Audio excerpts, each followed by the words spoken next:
लग्नाची बेडी या मालिकेच्या 3 ऑक्टोबरच्या भागामध्ये रिषभ आता राघवला लग्नासाठी बोलवण्यासाठी आलेला असताना आता मात्र राघव म्हणतो, रिषभ थांब, माझं मन ना या गोष्टीला तयार होत नाही आहे. मला अजूनही हे लग्न करण्यासाठी मी तयार आहे किंवा नाही हे कळत नाही आहे. आणि मी हे सगळं कुणासाठी करतोय? विनूसाठी ना? तर मला असं वाटतंय मी विनूला घेऊन इथून कुठून तरी निघून जायला पाहिजे.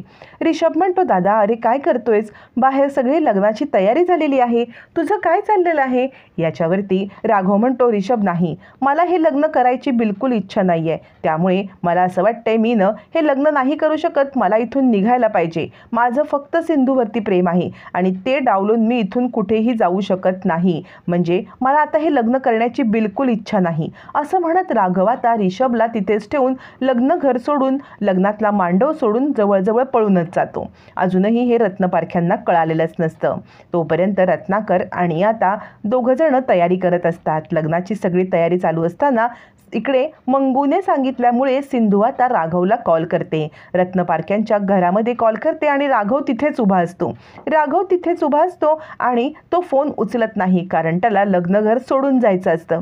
त्यामुळे तो आता तसाच वाजणारा फोन ठेवून तिकडून निघून जातो आणि हे सगळं मधू पाहते आणि राघव कुठे चाललात तुम्ही असं म्हणत ती राघवच्या मागे यायला लागते.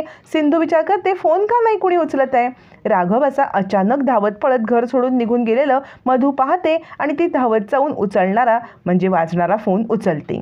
फोन उचलल्यावर ती मधू हॅलो हॅलो म्हणत असते, पण सिंधू मधूचा आवाज ऐकते आणि ती गप्पच बसते. इकडे आता राघव अचानकपणे घर सोडून का निघून गेला हे मात्र कुणालाच कळत नाही. इकडे सिंधूला मधूचं सगळी कारस्थानं आठवतात आणि सिंधू फोन ठेवून देते. मधू विचार करते कुणाचा कॉल होता आणि राघव कुठे गेला? त्यावेळेला इकडे आता मंगू म्हणत असतो, काय झालं सिंधू म्हणते, नाही, मला रत्नपारख्यांच्या घरी फोन करून बोलायचंच नाही आहे, कारण इतकं होऊन सुद्धा मधू त्याच घरात राहते हे सिंधूला सहनच होत नाही आणि त्यामुळे सिंधूने फोन कट करून ठेवून दिलेला असतो. मंगू म्हणत असतो, तू राघवसोबत बोलणार होतीस ना? सिंधू म्हणते, नाही, मला त्या घरामध्ये राघव न कुणाशीच बोलायची इच्छा आहे. असं म्हणत सिंधू आता बोलण्याची इच्छा व्यक्त करत फोन कट करते. तोपर्यंत राजश्री म्हणते, काय झालं? राघव असा अचानक कुठे निघून गेला? याच्यावरती मधू म्हणते, मला माहीत नाही ते कुठे गेले ते. आत्ता तर ते इथे होते खरे, पण मी आवाज दिला थांबलेच नाहीत. ऋतुजा म्हणते, काय हे राघवचं वागणं मला काही पटतच नाही आहे. लग्नघर सोडून गेला म्हणजे त्याला लग्न नाही का करायचं आहे? लग्नाचा मांडव सोडून जाणं हे असं कितपत योग्य आहे? रत्नाकर राघवला कॉल करत असतो, पण राघव कोणाचाही कॉल उचलत नाही. ऋतुजा आता राघव लग्न सोडून गेला, लग्न मोडून गेला असं बडबडत असताना रुक्मिणी चिडते आणि म्हणते, ऋतुजा काय चाललंय तुझं? पण ऋतुजाचं बोलणं मधूला खूप लागतं आणि ती विचार करते, ज्या क्षणाची मी आतुरतेने वाट पाहत होते तो क्षण माझ्या आयुष्यातून असा निघून मी जाऊ देणार नाही. काय घडतंय हे माझ्यासोबत? असं म्हणत आता मात्र सिंधू खूप अस्वस्थ असते. तोपर्यंत रुक्मिणी विचार करते, राघवचं चाललंय तरी काय? पण ऋतुजा आता आगीत तेल ओतत असते. त्यावेळेला राजश्री म्हणते, मी 1 मिनिटात आले. राजश्रीला माहिती असतं की राघव कुठे गेलेला असेल. राघव आता त्याच्या नेहमीच्या ठिकाणी जिथे तो सिंधूसोबत यायचा तिथे आलेला असतो आणि आता सिंधू तू मला का सोडून गेलीस? तू मला का नाही समोर येत आहेस? असं सारखं बोलत असताना मागून येऊन राजश्री राघवच्या खांद्यावरती हात ठेवते. राघव मागे वळून म्हणतो, सिंधू तू आलीस? याच्यावरती राजश्री म्हणते, राघव काय चाललंय तुझं? अरे लग्न मंडप सोडून तू आलायस, लग्नासाठी तयार झाला होतास ना? मग तू इकडे का आलास? आणि मला माहिती होतं की सिंधूच्या आठवणीत तू इकडे येशील म्हणून मी तुझ्या मागे इथे आले. पण राघव तुझं हे वागणं बिलकुल चुकीचं नाही आहे. याच्यावरती राघव म्हणतो, आई अगं मी सिंधूशिवाय नाही जगू शकत. याच्यावर राजश्री म्हणते, पण सिंधूने तुझा विचार केला का? सिंधूला मी मुलगी मानलं, पण एकदा तरी तिने घर सोडून जाताना मला सांगितलं का? एकदा तरी तिने विचार केला का की मी गेल्यावरती राघवचं माझ्या माघारी कसं होईल म्हणून, राघवला किती त्रास होईल म्हणून? तिने हा जर विचार केला नाही तर तू का तिचा विचार इतका करत आहेस? तू सुद्धा तिचा विचार करणं अपेक्षित नाही आहेस. राघव म्हणतो, आई तू हे बोलतेस? तू सिंधूला मुलगी मानलंस आणि तरीसुद्धा तू हे बोलतेस? याच्यावर राजश्री म्हणते, हो मी बोलते, कारण सिंधूने जाताना तुझा विचार केला नाही. जाताना रत्नपारख्यांचं सगळं सुख घेऊन गेली, जाताना आमचा सगळ्यांचा आनंद घेऊन गेली. मग मी सिंधूचा का विचार करू? असं म्हणत राजश्री इतकी बदललेली असते की राघवला पण विश्वास बसत नाही. सिंधूला मुलगी म्हणणारी, आईचं प्रेम देणारी राजश्री इतकी विचित्र वागू शकते हे राघवला कळत नाही. राजश्री म्हणते, मधू तुझ्याशी लग्न करायला तयार झालेली आहे. मग तू मधूसोबत लग्न सोडून इकडे आलास, आयुष्यामध्ये एकटं राहण्याचा निर्णय घेतलेला आहेस का? राजश्री जे येईल ते बोलत असते. तिला फक्त राघवने लग्न करून त्याच्या आयुष्यामध्ये पुढे जावं असंच वाटत असतं. इकडे सिंधू उदास असते आणि ती विचार करत असते, इतके वर्ष झाले तरी मधुताई त्याच घरामध्ये ठिय्या मांडून बसल्यात आणि ती रडत असताना सावी येते. सावी म्हणते, आई काय झालं? तू का बरं उदास आहेस? तुला काही वाईट वाटतंय का?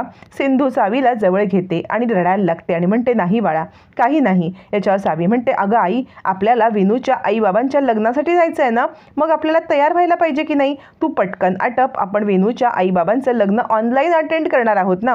याच्यावरती सिंधू म्हणते, हो बाळा, मी तयार होते, तू काळजी करू नकोस. यावरती सावी म्हणते, तुला तुझ्या आईची आठवण येते का? तू रडतेस तर?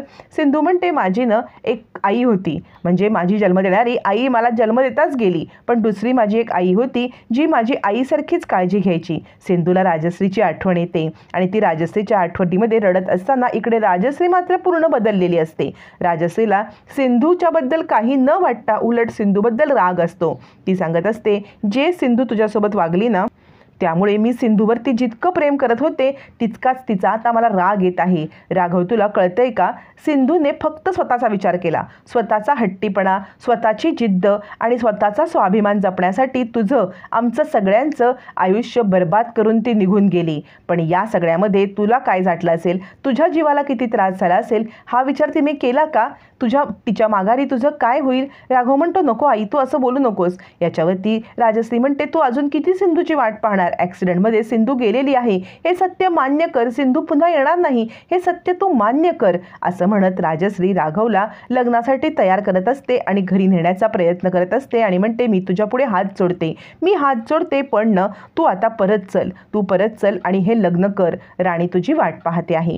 असं म्हणत राजश्री आता राघवला घरी चल म्हणून सांगत असताना सावी छानपैकी आटपून लग्नासाठी आलेली असते आणि ती सिंधूला, आई ये ना, अगं आई ये ना, असं आवाज देत असते. सिंधू म्हणते, हो बाळा, मी येते. मग आता सावी विनूला कॉल करते, व्हिडिओ कॉल करून आता म्हणते, आम्ही तुझ्या आईबाबांच्या लग्नाला येऊ शकलो नाही, पण तिथलं सगळं बघायला आम्हाला खूप आवडेल. इकडे आता सिंधू छान गुलाबी रंगाची साडी नेसून तयार होऊन आलेली असते आणि म्हणते, विनू, झालं का तुझ्या आईबाबांच्या लग्नाची तयारी? विनू म्हणते, हो, सगळी तयारी झालेली आहे, आता मी तुम्हाला लग्न दाखवेन. अखेर राजश्रीने राघवला मनवून आणलेलंच असतं आणि लग्नाच्या मंगलाष्टका सुरू झालेल्या असतात. पण नियतीच्या मनामध्ये वेगळीच घटना घडणार असते. आता हे लग्न थांबवण्यासाठी खूप मोठी घटना घडणार असते आणि इकडे लग्न घटिका चालू असतात, लग्नाचे विधी होतात.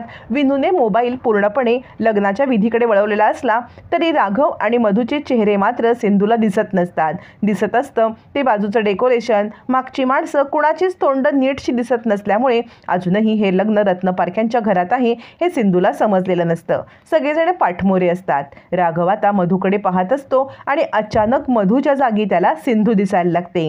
सिंधू दिसायला लागल्यावरती मात्र राघवचा चेहरा खुलतो. राघव आता सिंधूकडे पाहत बसतो. एकटक सिंधूकडे पाहत बसले असताना आता मात्र अचानक राणी समोर दिसल्यावरती तो पुन्हा उदास होतो. राणी विचार करते, काय चाललंय हे नक्की? राघव असे का वागतायत? आता मात्र राघवला सिंधू दिसत असल्यामुळे आनंद होतो. सिंधूच पुन्हा दिसायला लागते. सिंधू तिच्याकडे बघत हसत असते, राघव तिच्याकडे बघत हसत असतो. आता मात्र लग्नामध्ये खूप मोठा ट्विस्ट येण्यासाठी किंवा लग्न मोडण्यासाठी खरं तर सिंधूच कारणीभूत ठरणार असते. इकडे सावी सांगत असते, विनू, अरे तू कॅमेरा नीट धर ना आणि जवळ जा की थोडा, आम्हाला काही लग्नाचं दिसतच नाही आहे. विनू म्हणते, हो ओके ठीक आहे. असं म्हणत विनू पुढे येतो आणि सगळ्यांवरती कॅमेरा धरतो. पण इकडे खूप मोठी गडबड होते. ज्या वेळेला विनू आता राघव आणि मधू यांचा चेहरा दाखवणार तितक्यात इकडे मंगूचा कॉल येतो. मंगूचा कॉल आल्यामुळे सिंधूला तो कॉल उचलणं भाग पडतं. सिंधू तो कॉल उचलते आणि म्हणते, काय झालं मंगेश? मंगेश म्हणतो, अगं गुलाबराव, त्याला पकडायला पोलीस गेले असता तो तिकडून फरार झालेला आहे. सिंधू, मला असं वाटतंय तो तुझ्यावरती अटॅक करण्यासाठी तिकडे येऊ शकतो, तू आणि सावी सावध राहा. मग मात्र आता इकडे सिंधू सावीला सांगते आणि पुन्हा एकदा व्हिडिओ कॉलवरती ते विनूला कॉल करत असतात, विनूसोबत बोलत असतात आणि आता विनू दोघींकडे पाहत असतानाच इकडे लग्नाचे फेरे सुरू होतात आणि गुलाबरावांची माणसं आता सिंधू आणि सावीला मागून येऊन पकडतात. मग सगळं हे विनू पाहतो. विनू हे पाहतो आणि तो आता जोरात ओरडतो, सावी सावी, आणि तो खाली कोसळतो. विनू बेशुद्ध होतो आणि त्यामुळे हे लग्न पूर्णपणे थांबलं जातं. 7 फेरे पूर्ण होत नाहीत. राघव पाहतो विनूने सावी म्हटल्यामुळे आता मात्र सगळ्यांना धक्का बसतो. विनू भोवळ येऊन खाली पडतो. राघव तिकडे येतो. लग्नाचे विधी अपूर्ण राहतात. सावी आणि सिंधू या दोघींच्यामुळे पुन्हा एकदा राघव आणि राणीचं लग्न अर्धवट राहिलेलं असतं. आता नियती सिंधू आणि राघवची लग्नाच्या आधी भेट घडवून आणणार का, हे पाहणं रंजक ठरणार.